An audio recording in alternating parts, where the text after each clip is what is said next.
course, with technical difficulties, we just decided to rage quit and reset. We're going to try this again. So here again, we are joined by three legends in the Smash Bros. Community, with Hugs, of course, legendary Samus.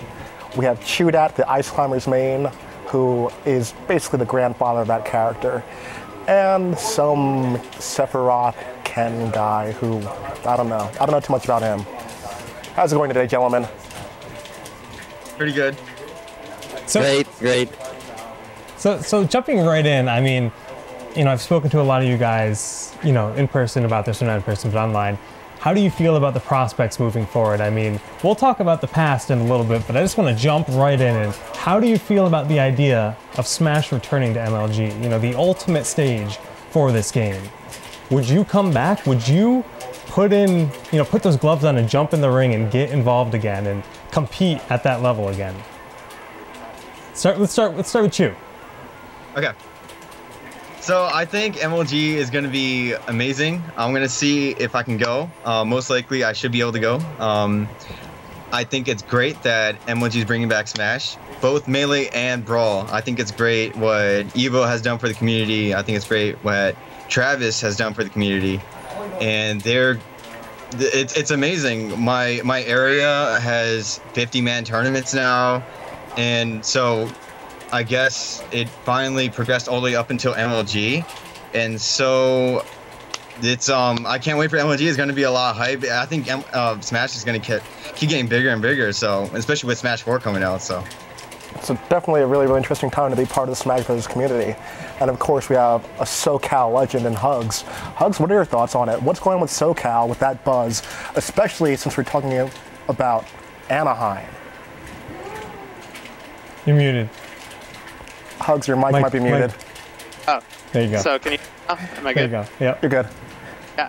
So we're getting huge bi-weekly locals now. Ever since Evo, since the documentary, now that MLG is happening as well. It's like a big trifecta, and like we're getting like 100-man locals, and wow. These are the that were record-breaking back in MLG 2006, and now we're doing it at our local events. So. It's only going to get bigger, and I can see huge numbers happening for MLG this summer. So, I mean, it's going to be awesome. I cannot wait. And do you have a Smash Fest going on in the background right now? Yeah, I'm actually at a Smash Fest right now. These happen like way more frequently now. And I went to a Smash Fest a few weeks ago with like 25 people. It's ridiculous. That's just people just playing for fun. No tournament. 25 to 30 people all in one house with like 10, 12 TVs. Wow, everyone's just working to level up. Yeah. And go ahead. Oh, after you. So Ken, you've been kind of all over the place lately. I've seen you've been streaming with a lot of Dota guys. You've been playing Dota. You've been getting involved in a couple games. Are you gonna get back in the melee shoes once again with MLG possibly coming to your home turf? I actually think I don't know about Melee. I just play here and there for fun, nothing too serious. I went to the Kings of the Cali tournament just to support the SoCal scene last week. I did pretty good. So if I took it seriously again, I think I'll be able to compete. But for now, I haven't made up my mind yet. We'll see. What would it take to make you take it seriously again? If you were offered a big team name or something of that sort, would that be enough motivation to get you involved again? Oh, I can't hear you. What did you say? If you were to be offered a contract on a team, and to represent, like a pro gaming team, would that be enough motivation to get you going again? Oh yeah, if I was on a pro team, I'd yeah, of course, that'll be just training again, obviously. If I was on a pro team, but if not, then just I'm just gonna do my thing and just play for fun. I don't know if I want to be a pro gamer anymore. That's the thing. Yeah. Okay. Comes with age. You have to decide some major things. Absolutely. So, again, just going from left to right. Now, you guys already spoke on what the documentary has done in your own local scenes, but just, I guess, Chudat especially, you've been around for so long, as have all of you. But in terms of what the documentary and what Smash is in general, the effect it's had on your life, just give us like a little glimpse into the world of Chudat if there was no Smash. So, like I said, we just had a 50-man tournament, so that was pretty exciting. I had a lot of fun at this tournament. I'm actually really getting into Melee now, and for some reason, I used to consider Brawl more fun than Melee, and now I'm considering Melee more fun than Brawl. I prefer to play Melee now more than Brawl, and I'm really excited for Apex, which is coming up in a month, and so I'm gonna try my best to do great things there. I'm practicing, and yeah, can't wait. Definitely can't wait to see you at Apex. Hugs, how about you? How has Smash changed like everything so far? Yeah, I mean, just On in a your own personal level, life. Yeah. Well, right now I'm working at a big public accounting firm, and I got the job because I put Smash on my resume. I actually put the MLG Nationals from 2006 on my resume as like one of my extracurricular, accomplishments. And they totally loved it. They totally dug it, and I got the job out of that. That's awesome. So it's done a lot of things for me.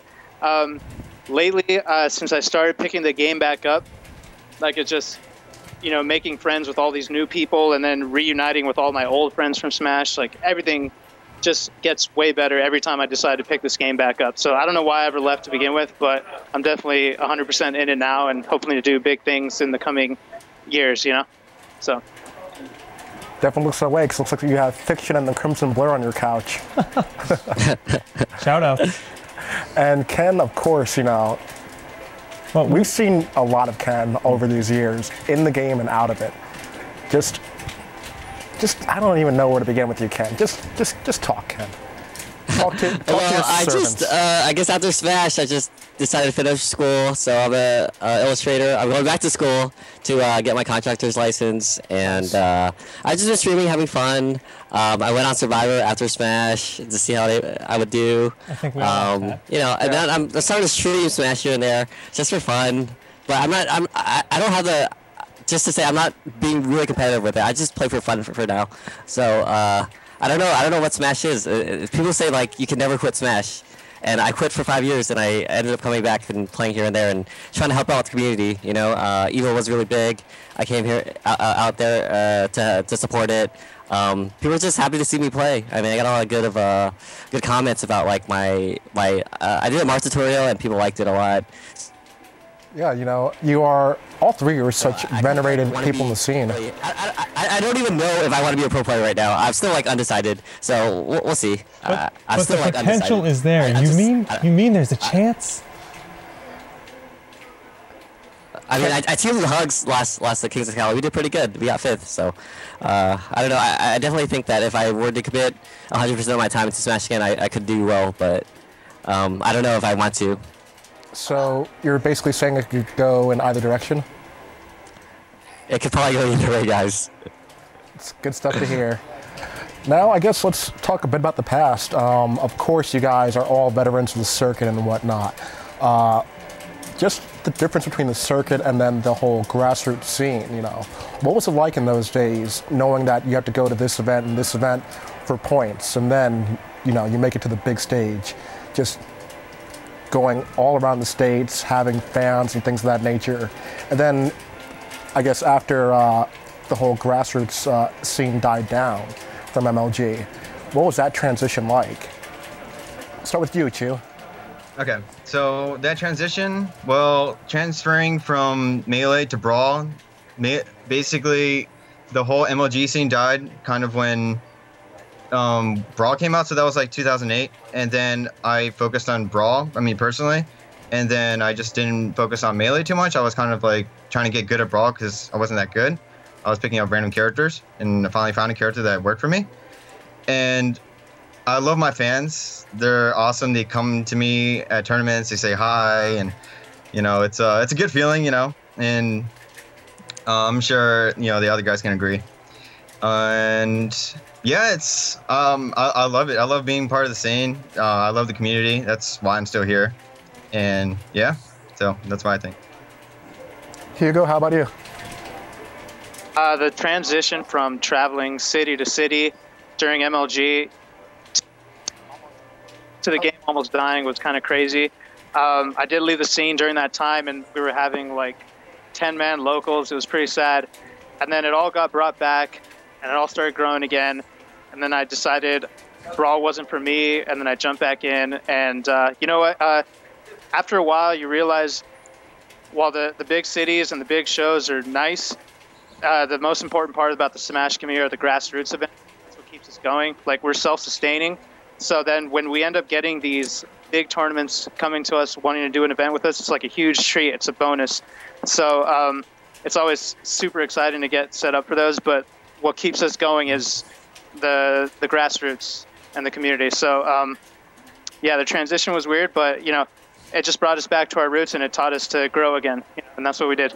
Right, and I definitely agree with you there, especially, as a game in general.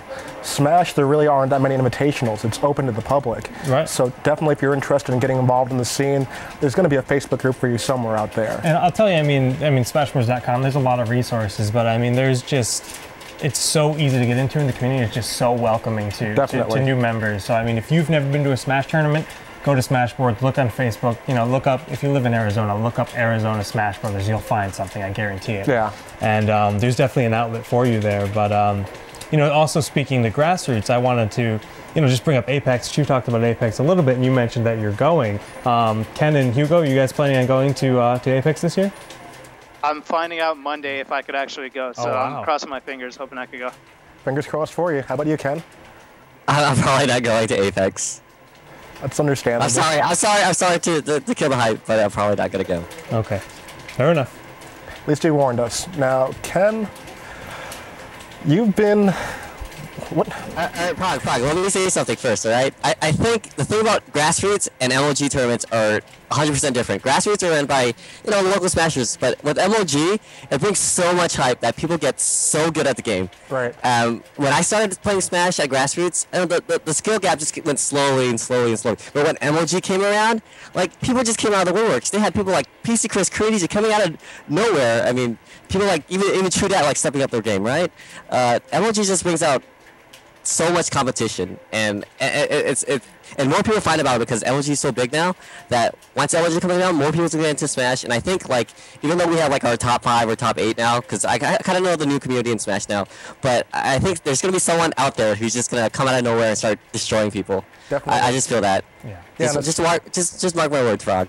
We'll see. Just especially, as we've talked about how the community has grown, just in terms of technology, we went from the hub to everything being streamed now. Information is everywhere on the internet, videos, you can study. There's got to be some hidden boss somewhere in Alberta, Canada that we've never heard of who's going to come in and get top 8 at Apex. And that's one of the wonderful things about just watching this community grow. Wouldn't you say so, gentlemen? Yep. Oh yeah, sure. That's just the thing. During my age, there was I think YouTube just started coming around, so people were just asking people how do you do this, how do you do that. But now there's so much information online that people teach you how to do things. This is how you do. This is how you wave dash. This is how you grab. This is how you do this. How you do that. So there's so much knowledge around. People just practice it day and night. So I just think the competition level is just gonna go higher and higher. A lot harder nowadays than it was back then. A lot harder. And it's crazy to think that a game that's 12 years old can be continuing to evolve and, reach new heights. I mean, the skill ceiling still hasn't been found, which is kind of crazy. I mean, some people have kind of peaked, at points, but it always seems to get a little bit more competitive. Right. You look at a player like, for example, Mango now, than him 3 years ago. You see him increasing by leaps and bounds, and then compare it to a tool-assisted video. As good as we are, we still aren't scratching the surface, and someone is going to go even further. And that's one thing that makes this game so exciting and insane. And so, I think we may have. Oh, there's Chudat. Chudat's back. Oh, we got one back. Something happened with Skype there. Click your buttons, guys. Oh, I think I'm actually out of questions. How about you, Jake? Yeah, me too. I think we pretty much covered it. I think the last thing I actually did want to cover was, it was a couple episodes back, but we had the famous FC crew battle between the East Coast and the West Coast, and speaking to that rivalry, it's the East Coast and West Coast rivalry has always been a huge part of the scene. I remember going to one of my first tournaments. I think it was probably, it was Cataclysm 2, and it was one of the first events where West Coast had some decent representation, and every time there was a match, you would hear those East Coast chants, and you just couldn't get away from it. The whole venue would just erupt. So, looking back to that venue, FC, what was it like? Was it really as epic as we all like to remember it in the video? Was it the best moment in your Smash career? I mean, maybe, or how would you rate it? The best moment of my Smash career was TG6 when I got 3rd place and everybody noticed me for the first time. But with FC, I really liked that tournament. It was amazing. So many people there, 300 people, something like that. And everybody's playing together, so many TVs, just everybody's just hanging out, you know, just doing things and just talking to each other. And I mean, personally, I met a girl there, and so I kind of like, I just sorry, this is a little personal, but yeah, I met like a couple girls there, so yeah, I had a lot of fun. A couple. I didn't do anything. But, but yeah, so yeah, I had a lot of fun in those FC tournaments. Hugo? Probably my favorite Smash moment to date was with Evo 2K7, where I was playing with that guy over here, over there. And it was crazy because you had a room full of like FGC fans, fighting game community fans that just wanted nothing to do with Smash, and even they were like cheering on the match, and they were cheering for my name because they've never seen like a bomb jump, so it like blew their mind when they saw it. So you could do like the simple stuff that we've known for like 6 years, and it would impress the hell out of them, and they would be hype about it. So that's why, like, that's one of my favorite moments ever. FC3 was my favorite overall tournament, though, especially with the crew battle. I got beat up on it. You can see it in the actual documentary. Yep. You can see Wes is the guy that's slapping everyone's hand when he ends up killing me, like right in front of my face while I'm playing him. So that was a little. I have not lived that down to this date. So, but it was still like an amazing moment. Well, Wes is here in the studio. I'm pretty sure he won't let you down. Let you live it down if he's on the microphone. So, and of course, Ken, how about you? The FC crew battles, honestly, it wasn't a great highlight of my time because we lost. But I mean, I had a great time either way. I mean, it's just we had so much animosity towards each other, like East Coast versus West Coast at the time, and I mean, East Coast finally beat us, and I guess even though we lost, I had a good time. I mean, as far as like my best times in Smash, I had lots of moments. Obviously, like sometimes not like even my best times like winning tournaments. It's just, you know, I had good times just hanging out with friends and family sometimes here and there. I really liked hanging out in Chicago with Eddie, trying new foods, you know, going out with Isaiah. There's just so many like memories that I had. When I think about Smash, I don't think about me winning tournaments or anything. I just think about like all the good times I had with like friends. That's what it's all about, man. Yeah, at this point, I just say that even though the East Coast had us then, we definitely got the East Coast now. Like we got like 14 of the top 20 are all West Coast right now. So just saying. You know what? I'd like to see another East Coast versus West Coast crew battle. I haven't seen one since our time. So like a legit East Coast versus West Coast crew battle like we had back in the day. Not like some draft or someone from like this like Texas thing. I'm gonna be playing on the East Coast or something like that. You know. Just like a real East Coast versus West Coast crew battle. Hey. I'll be everyone sitting on that couch over there. Everybody. West, Axe, I'll beat you guys all. Ooh, oh, okay. Yeah? That's a challenge, huh? Well, I'll tell you this much. I'll do everything I can to make it happen. How about that? All right, cool. But all right, guys. I think that's pretty much all we have for you. All the time we have right now for this. Thank you guys again for being a part of this. And just being part of the scene in general. You know, you guys still have fans. You guys are still some of the most important people in this community. Even if you've stepped away and come back, we've been keeping your seats warm for you, and we just welcome with open arms. And thank you again for being part of this. Thanks for having us. Hey, wait, Prague. Can I say something else before I leave? What's up, Ken? What's up? I was just looking to say, like, the Smash has been really good to me as of lately. Like, even though I wasn't very liked back in the day, but when I came back after 5 years, I got a lot of love. So I'm just gonna give some love back out there. So things have changed. It wasn't like it was back in the day. A lot of people have opened their eyes. People are giving people more chances to, you know, say hi in there, not to hate somebody just because they were good at the game or so I just like to thank all my fans and people who support me.